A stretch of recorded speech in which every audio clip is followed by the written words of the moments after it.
առաջի անգամն է, որ մենք խոսում ենք Սամվել Կարապետյանի առողջական վիճակի վերաբերյալ, որը իդեպ հենց վրա է հասել քրեակատարական հիմնարկում կեցության պայմանների ոչ բարվոք պահպանման հետ կապված։ Սամվել Կարապետյանը մեզ միշտ հորդորել է, որպեսզի մենք ընդհանրապես այդ մասին չխոսենք, բայց մենք մեր բողոքարկումներում մշտապես դատականատյաններում բարձրաձայնել ենք այդ հարցը եւ բոլոր դատավորները, այսինքն նվազագույնը 2 դատավոր առաջի ատյանում, 2 դատավոր վերաքննիչ ատյանում հստակ ամրագրել են այն փաստական տվյալը, որ եթե շարունակվի Սամվել Կարապետյանի առողջությանը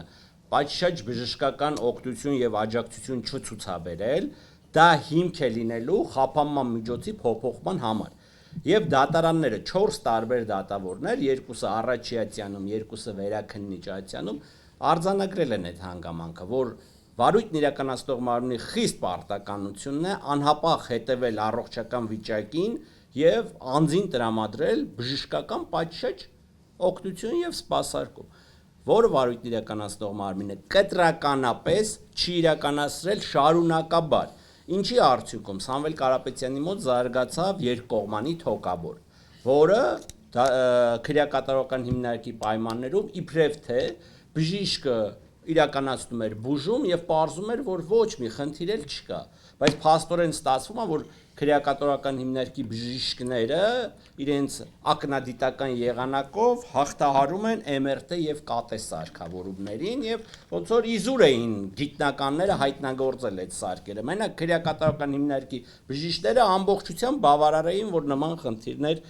բան անեին, էլի առողջական խնդիրներ կարողանային հայտնաբերեին։ Բայց այդտեղ կարևորը նաև հետևյալ հանգամանքն է, որ ձեր ուշադրությունն եմ ցանկանում հրավիրել կիրառված սահմանափակումներին։ Օրինակ, որպեսզի պատկերացնեք, Սամվել Կարապետյանի նկատմամբ ավելի խիստ սահմանափակումներ ա կիրառված տնային պայմաններում, քան նրա նկատմամբ դա գործում էր բանտային պայմաններում։ Օրինակ, Սամվել Կարապետյանը հիմա իրանց տնից չի կարող զանգել իր տղային կամ աղջկան, հարցնել, թե ինչպես եք, այսինքն ամբողջությամբ սահմանափակված է այդ հարցը, որը որ բանտային պայմաններում կարող էր իրականացնել։ Բացի այդ, բանտային պայմաններում Սամվել Կարապետյանը կարող էր որոշակի հրապարակային ելույթներով հանդես գալ։ Տնային կալանքի պայմաններում դա եւս սահմանափակված է։ Հետևաբար այն մեր հանրության շատ ստվար զանգվածի մոտ, եթե նույնիսկ արկային թույր ըմբռնումը, թե իբրև արկա է որոշակի համաձայնություն բան, ես ուզում եմ հարատեմ այդ մարդկանց մտավախությունները, որ նման համաձայնություն գոյություն չունի, Սամվել Կարապետյանի դեպքում չի էլ կարող երբևէ գոյություն ունենալ։ Սա պարզապես, որ իր նկատմամբ կիրառվեց